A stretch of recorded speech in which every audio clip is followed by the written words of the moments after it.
Hello everyone, welcome back to my journey blog video. तो आज हमारे दिन की शुरुआत हो रही है कॉलेज से। मैं पहले पहुंच जाता हूं कॉलेज, और कॉलेज पहुंचने के बाद देखता हूं कि बाहर थोड़ी बारिश हो रही थी, तो टीचर अभी नहीं आए थे। थोड़ी वहां बातें करता हूं, उनके बाद फिर क्लास लेता हूं और रूम पे पहुंच जाता हूं लगभग 12 बजे। और टाइम भी देख ही सकते हो कि 12 बज गए हैं, लेकिन फिर भी क्या कर सकते हैं। आज का सेशन, आज का जो टारगेट है उनको तो कंप्लीट करना है। तो हम झट से अपने मुंह हाथ धो के बैठ जाते हैं पढ़ने के लिए। पढ़ने में आज हम शुरू करने वाले हैं आधुनिक इतिहास। ये आधुनिक इतिहास कैसे आया, या कितना वेटेज है इनका एग्जाम में। आप लोग को ऐसे भी पता होगा कि प्राचीन और मध्यकालीन इतिहास से अगर 10 क्वेश्चन पूछ रहे हैं, तो आधुनिक इतिहास अकेला ही 30 से 35 क्वेश्चन पूछने की क्षमता रखता है। और बहुत सारे एस्पिरेंट का मानना भी यही है कि आधुनिक इतिहास को इतने अच्छे तरीके से पढ़ना है कि पीटी में तो काम आ ही जाए, उनके बाद मेंस लिखने वक्त भी मुझे काम आए। तो इसलिए, और आज शुरुआत ही हुआ था, और उतना तो मज़ा नहीं आ रहा था क्योंकि प्राचीन पढ़ के आए थे, दिमाग में प्राचीन की बातें चल रहे थे। लेकिन आज नए नए चीज़ें सीखने को मिल रही थी। और दूसरा यूनिट है हमारा यूरोपीय शासकों का आगमन। कैसे ब्रिटिश शासकों ने भारत आया और कब्जा किया, तो वो टॉपिक कल है। तो थोड़ी पानी पीने के बाद मैं फिर से बैठ जाता हूँ, और उम्मीद है कि 2.5 से 2 घंटे की एग्ज़ाम वो देने पड़ते हैं इन पेपर का भी। और मेरा लेक्चर भी आज 1 घंटा 57 मिनट के आसपास का था, जिनको हमने ख़त्म कर लिया है।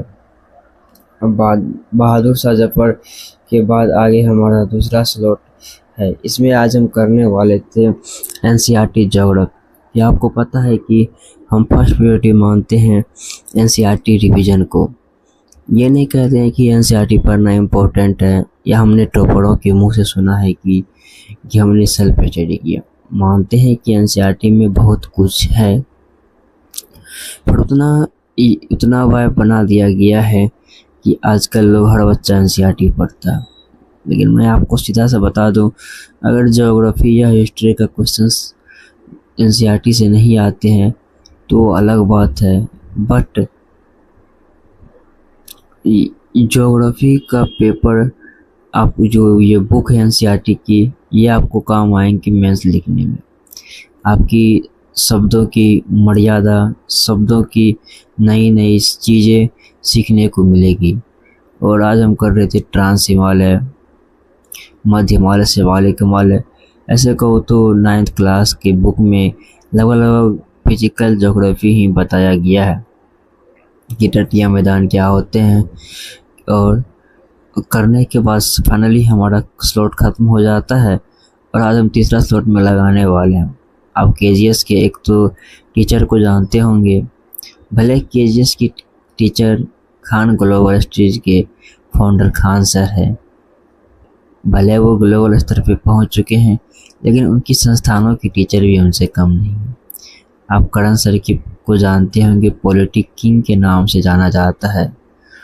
और आज ये हमें बता रहे थे संविधान की स्ट्रक्चर, कि संविधान कैसे आया, संविधान की प्रथम बैठक कब हुई, संविधान कितने प्रकार के हैं, लिखित है, अलिखित है।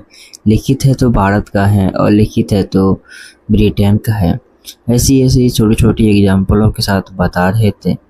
और मैं आज करण सर के साथ मेरी पहली ही कक्षा है, और मैं ये बता सकता हूँ कि टीचर बेस्ट है, क्योंकि टीचर का पढ़ाने का स्टाइल, स्किल इतने अच्छे हैं कि मैं तो आज इनका फ़ैन हो गया हूँ। तो अभी ये क्लास भी होगी 2 घंटे के आसपास की है। चलिए पहले इनको कवर अप करते हैं।